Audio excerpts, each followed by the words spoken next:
Welcome to the Wolfeboro Exchange. One of my favorite topics to cover on the Exchange is what's going on in Wolfeboro, especially at the town government level. And last week we had some excitement at the Zoning Board of Adjustment. That took place on September 16th. And I'm just going to set it up for you. Then we're going to go into some clips that we've pulled from the meeting. But so food trucks in Wolfeboro have been a ongoing topic of controversy on many of the online forums. If you're on any of the Wolfeboro forums, you'd see that there's been a lot of discussion about food trucks in Wolfeboro, whether they're illegal or not legal. The town had issued a cease and desist order through the code enforcement officer on a food truck that was parked and affiliated with, as the zoning board refers to as the Putt-Putt place on Center Street. So food truck had been there on and off for the last 2 years. Actually, Tuesday morning last week after the board voted, I was able to, at lunchtime, enjoy some excellent Thai food. They have they have amazing food there. It's a great, if you like Thai food, it's probably like my 3 favorite places to get Thai food, and I've eaten Thai food all over the place, but it's phenomenal. It's very well done. So got to eat that last Tuesday at lunch. It was a great option. So anyways, let me set this up for you. So what happened is there's been a lot of discussion about food trucks in Wolfeboro. And so finally, the cease and desist order came through on this food truck, and the applicants for the owners of the food truck came forward and sought a variance from the Zoning Board of Adjustment. So they came to the meeting, and going to have Tim set up the first clip here, and we'll get right into it. I'll just give you some discussion after it, but the first clip kind of will open this up for me. What I see is the bottom sentence, I think, gets a lot of attention. And it says vending carts are, first of all, I do believe that vehicles are food trucks. I do think that they do fall under the definition of, vending carts or vehicles. I do think that that does encompass food trucks as well. I don't think there's a difference. Truck is a vehicle. A truck is a vehicle. So for the purpose of the planning and zoning, vending says arts, but it should be carts or vehicles are prohibited. So unless we all have exactly the same idea and definition and mind picture of what a vending, a cart, and a vehicle is, the ordinance needs to define it for the ordinance, and they do in the first 3 sentences. It defines that as any mobile portable device, truck, not associated with an approved business on site. So that's one of the criterias for being a vending cart or vehicle that is prohibited. Not associated. The key It's word not is not. associated. So that's the most important sentence. It also goes on to say what else it is. It's used to sell prepared food to the general public at a fixed location. That would kind of be like a job site with a canteen truck. The audience is fixed. The canteen is serving them. The device is customarily moved at the site the start of the day and removed, but not necessarily. It could be there for a number of days, or it could be there just over lunchtime. So the customarily is kind of, either or. But the fact that if it's one of these vending carts or vehicles that is not permitted in this ordinance, it cannot be associated with an approved business on site. If it is associated with an approved business on site, it's not one of these prohibited vehicles. So in that first segment, they're going through the nuances of the actual ordinance, because normally zoning is permissive, but there's actually language about food carts, food trucks in the ordinance that specifically identifies food trucks, vending carts, and says they're not allowed. So which is very unusual. The way it was written in, they didn't give an exact date, but it was written in sometime in the 80s into the ordinance. So the nuances they're going through are important because it's shaping. It's for, as Ms. Klein's saying, she's shaping her argument right here for her later on her motion. You'll see in two more clips here. But the nuances are very important. So the nuances are that vending carts are not allowed, and then it says, vending carts are not allowed because if they're not associated with a business. So the argument that's going to be built here is that this vending cart, this food truck, is associated with, as they call it, putt-putt. And so we're going to go into clip 2, where they really hone in on it. I don't think that this falls under the vending cart and vehicle that is not permitted. I think it's permitted. It's on a parcel with an approved business. It's associated with that business, and it's not a vending cart or a truck that's prohibited. Okay, my turn. So they went back and forth on this a lot too, because literally, like, I was literally going to jump in my car because I thought there was going to be public comment on this as it moved forward. And then I ran back in to finish watching it while I was live because I really wanted to get public input in. At this point, I thought that it was going to go down, but they kept going. And they argued about the nuances of it. And they, at one point, Suzanne Ryan really wanted to get the opinion of the planning board lawyer, planning board was meeting Tuesday night last week, the 17th. They had a meeting, and they had asked the town attorney for some specific information in the ordinance about food carts, food trucks, and so they went back and forth, and for 36 minutes of total time that this. The first case took. It's a great watch because a lot goes on that we can't cover here. There are so many good clips from this actually, but a lot of back and forth, and dealing with all the nuances of the regulations. And I don't think anyone saw what I'm going to show you right now coming. Hey, you've made a motion to dismiss this case. Do I have a second? Did I get a second? Yes, Kate gave a second. Okay. Roll call vote. Obviously, I'm a yes. No. Ryan, no. Silk, no. Yes. Yes. Case dismissed. Now, wait a minute. All right. 30-day appeal period. Would you give me a chance? Sorry. We've dismissed it, and I would like you to clarify why. We need some sort of record as to why we dismissed it. And the vote was 3-2 to dismiss. I dismissed the case because it doesn't need a variance because it's an allowed use in this location.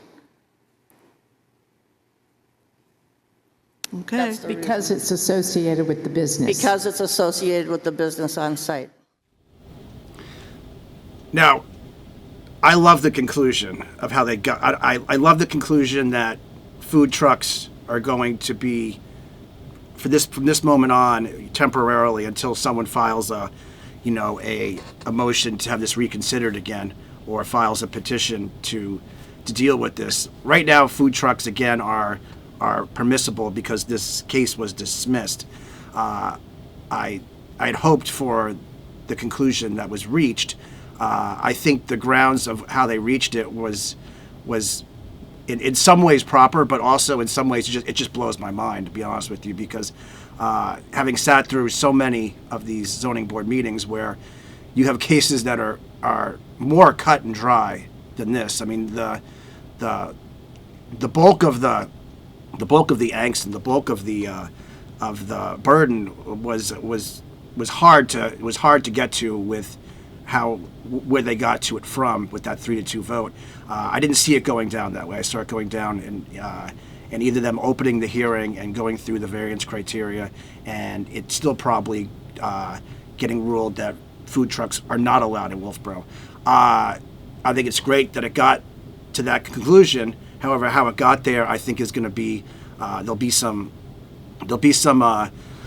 more people getting involved at this point. You know, I was actually surprised that not more of the area vendors came out to voice their opinion either way on food trucks. It has been a very, like I said, it's been a very popular discussion item online, and I just expected to see more people out there. I think that now that this is transpired and the case was dismissed, I think you will see in that 30-day appeal window, or you might see somebody appeal this.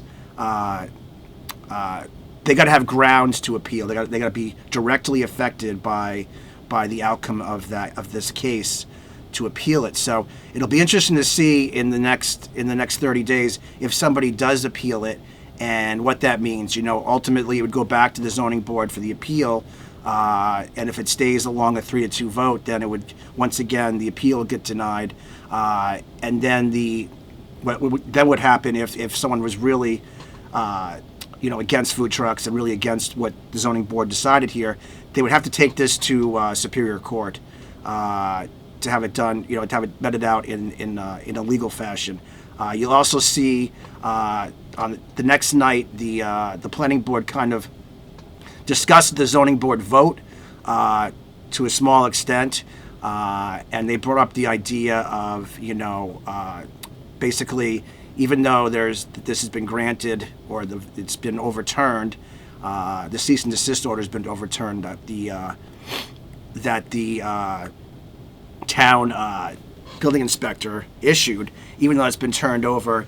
There probably still needs to be a site plan review when it comes to food trucks and the sites they're on, site suitability and things like that. So you may see the planning board getting involved in that. There's been some discussion online and people that I've talked to that are very involved in the food truck arena, let's just say, and I think they're also shaping up to bring this to a petition warrant article for March, which would be interesting too, because it would put it out there for the voters to decide, which I think is where it needs to go anyways. Ultimately, to have a final decision on this, Wolfeboro is a busy town in the summertime, and we have a lot of restaurants, but we also have a lot of people that want to come here and provide food that's unique, that the community doesn't normally have, and so it's going to be interesting to see how it all shakes out.